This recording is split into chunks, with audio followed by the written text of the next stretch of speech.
அல்லாவின் பெயரால் ஆரம்பிக்கிறேன். அன்பான சகோதர சகோதரிகளே, உலகத்துல இன்னைக்கு கோடிக்கணக்கான புத்தகங்கள் இருக்கு.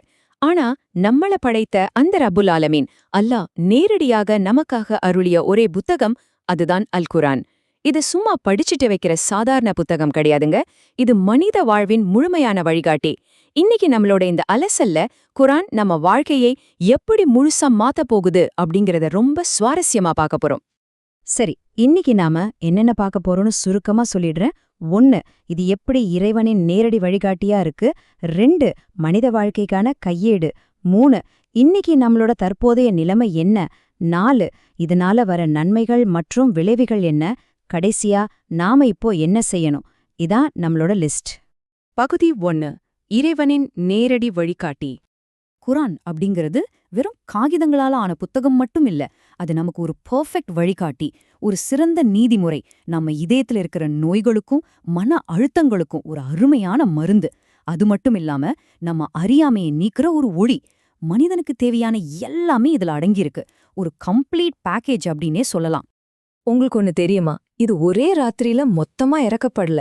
ஜிப்ரீல் அலைஹிஸ்ஸலாம் மூலமா நபி முஹம்மது ஸல்லல்லாஹு அலைஹி வஸல்லம் அவங்களுக்கு சிறுக சிறுக கிட்டத்தட்ட 23 வருஷங்களா அருளப்பட்டது. ஏன் இவ்ளோ மெதுவா? ஏன்னா ஒரு முழு சமூகத்தையும் படிப்படியா செதுக்க வேண்டியிருந்தது. அதனாலதான் இன்னைக்கு வரைக்கும் ஒரு சின்ன எழுத்து கூட மாறாம அரபு மொழியில அது அப்படியே பாதுகாக்கப்பட்டிருக்கு. நினைச்சு பாருங்க, உண்மையிலேயே ஆச்சரியமா இருக்குல்ல? இதுக்கு அல்லாவே குர்ஆன்ல என்ன சொல்றான்னு பாருங்களேன். நிச்சயமாக நாங்களே குர்ஆனை இறக்கினோம், அதை நாங்களே பாதுகாப்போம். இதுல எந்த சந்தேகமும் வேணாம், இது மனிதன் எழுதின புத்தகம் கிடையாது. அதனால இதுல ஒரு சின்ன பிழை கூட இருக்க வாய்ப்பே இல்ல. 100% பெர்ஃபெக்ட். பகுதி 2. மனித வாழ்விற்கான கையேடு. இப்போ ஒரு சின்ன உதாரணம் சொல்றேன். நம்ம ஒரு புது மொபைல் ஃபோன் வாங்குறோம். அது கூடவே ஒரு மேனுவல் கொடுப்பாங்க, கரெக்டா? அந்த மேனுவலை படிக்காம நாம பாட்டுக்கு மொபைலை நோண்டுனா என்ன ஆகும்? சீக்கிரமே ரிப்பேர் ஆயிடும். நம்ம வாழ்க்கையும் அதே மாதிரி தாங்க. மனிதனுக்கான அந்த மேனுவல் தான் குர்ஆன். நாம எப்படி வாழணும், எப்படி பேசணும், ஒரு குடும்பத்தை எப்படி நடத்தணும், முக்கியமா இறப்புக்கு பிறகான வாழ்க்கைக்கு எப்படி தயாராகணும், இது எல்லாத்தையுமே இந்த கையேடு ரொம்ப துல்லியமா நமக்கு கத்துக் கொடுக்குது. பகுதி 3.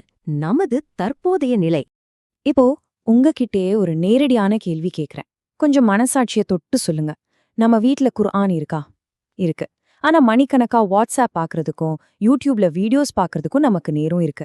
ஆனா நம்மள படைத்தவன் நமக்காக கொடுத்த இந்த மேனுவலை படிக்க மட்டும் நேரம் இல்லையா? நம்ம தினசரி வாழ்க்கையில நாம பண்ற எவ்ளோ பெரிய யூசர் எரர் இது. ரொம்ப பெரிய இழப்புங்க இது. குர்ஆனை இப்படி நம்ம ஒதுக்கி வைக்கிறதால ஒரு நாள் எவ்ளோ பெரிய விளைவு சந்திக்க போறோம் தெரியுமா? நாளை மறுமை நாள்ல குர்ஆன் அல்லாவிடமே போய் முறையிடும். யா ரப்பி, என் மக்கள் என்ன விட்டுவிட்டார்கள் அப்படின்னு. நினைச்சு பார்க்கவே பயமா இருக்குல்ல? குர்ஆனை நம்ம வீட்ல வரும் ஷோகேஸ்ல வைக்கிற ஒரு பொருளா ஆக்கிட்டோம் அப்படிங்கிறதுக்கான மிக கடுமையான எச்சரிக்கை இது. பகுதி 4. நன்மைகள் மற்றும் விளைவுகள். இந்த கையேடு, அதாவது குர்ஆன் இல்லாத வாழ்க்கை எப்படி இருக்கும்னு நினைக்கிறீங்க? ஒரே குழப்பம், தாங்க முடியாத மன அழுத்தம், தப்பான முடிவுகள், ஏதோ இருட்டுல வழி தெரியாம தவிக்கிற மாதிரிதான். ஆனா இந்த மேனுவலோட வாழும் வாழ்க்கை அப்படியே நேர்மாறானது. அங்க ஒரு ஆழமான அமைதி இருக்கும், எதையும் எதிர்கொள்ளும் மன தெளிவு இருக்கும். எல்லாத்துக்கும் மேல அல்லாஹ்வின் அபரிமிதமான அருள் எப்பவும் கூடவே இருக்கும். நீங்க குர்ஆனை திறந்து படிக்க ஆரம்பிச்சாலே போதும், நீங்க வாசிக்கிற ஒவ்வொரு எழுத்துக்கும் உங்களுக்கு நன்மைகள் எழுதப்படுது. உங்க இதயம் இதுவரைக்கும் ஃபீல் பண்ணாத ஒரு பேரமைதியா அடையும். உங்க வீட்ல பரக்கத் நிறைஞ்சு வழியும். அது மட்டும் இல்ல, ஷைத்தான் மாதிரி எந்த ஒரு கெட்ட சக்தியும் உங்க வீட்ல நெருங்கவே முடியாது. நபி முஹம்மது ஸல்லல்லாஹு அலைஹி வஸல்லம் அவங்க சொன்ன ஒரு அற்புதமான வார்த்தைய இங்க கவனிங்க. உங்களிலேயே சிறந்தவர் குர்ஆனை கற்றுக்கொண்டு கற்பிப்பவர்.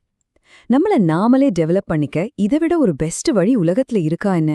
குர்ஆனோட நேரம் செலவிடுறது தான் ஒரு மனிதனோட உண்மையான வெற்றியின் உச்சக்கட்டம். அதே சமயம் அல்லாஹ் குர்ஆன்ல ஒரு கடுமையான எச்சரிக்கையும் தர்றான். என்ன நினைவில் கொள்ளாம இருப்பவன் கடினமான வாழ்க்கை வாழ்வான். இன்னைக்கு நவீன உலகத்துல நிறைய பேருக்கு காரணம் தெரியாத டிப்ரெஷன், பயம், மன அழுத்தம் இதெல்லாம் இருக்கே, அதுக்கு ஆணிவேர் என்னன்னு இப்ப புரியுதா? இந்த ஆன்மீக துண்டிப்பு தான் அதற்கு காரணம். பகுதி 5. நாம என்ன செய்யணும்? சரிங்க, தப்பு நடந்துருச்சு. இப்போ இதை எப்படி சரி பண்றது? நான் ஒரு 4 சிம்பிளான ஸ்டெப்ஸ் சொல்றேன், நோட் பண்ணிக்கோங்க. படி 1. தினமும் குறைந்தபட்சம் ஒரு 10 நிமிஷமாவது குர்ஆனை படிங்க. படி 2. சும்மா வாசிக்காம அதோட அர்த்தத்தை புரிஞ்சுக்கோங்க. படி 3. அப்படி புரிஞ்சுக்கிட்டத உங்க நிஜ வாழ்க்கையில செஞ்சு காட்டுங்க. படி 4. இத நீங்க மட்டும் தனியா செய்யாம உங்க குடும்பத்தோட ஒண்ணா உட்கார்ந்து படிக்க ஆரம்பிங்க. ரொம்ப சிம்பிள், கரெக்டா? இந்த மேனுவலை நாம முழுசா ஃபாலோ பண்ணா நமக்கு கிடைக்க போற அல்டிமேட் ரிசல்ட் என்ன தெரியுமா? குர்ஆன் உங்களோட உலக வாழ்க்கைய செம்மையாக்குறதோட மட்டும் இல்லாம உங்கள நேரடியா ஜன்னத் அப்படிங்கிற சொர்க்கத்துக்கு கூட்டிக்கிட்டு போற ஒரு பெஸ்ட் கைடா இருக்கும். கடைசியா உங்களை சிந்திக்க வைக்கிற மாதிரி ஒரு வரி சொல்றேன். இன்னைக்கு நாம குரானை பிடிச்சா நாளை மறுமையில குரான் நம்ம பிடிக்கும். ஆமாங்க, இன்னைக்கு நாம எந்த அளவுக்கு அதை கெட்டியா பிடிச்சுக்கிறோமோ நாளைக்கு இது நம்மள காப்பாத்தும். யா அல்லாஹ், எங்களுக்கு குரானை படிக்கும், புரிந்து கொள்ளும், நடைமுறைப்படுத்தும் சக்தியை தாராயாக. அதை எங்களின் இருவுலக வாழ்க்கையின் வழிகாட்டியாக ஆக்குவாயாக. ஆமீன். இந்த அலசல் உங்களுக்கு ரொம்ப பயனுள்ளதா இருந்திருக்கும்னு நம்புறேன். மீண்டும் சந்திப்போம். அதுவரைக்கும் உங்களுக்கான அந்த மேனுவலை டெய்லி புரட்ட மறந்துடாதீங்க.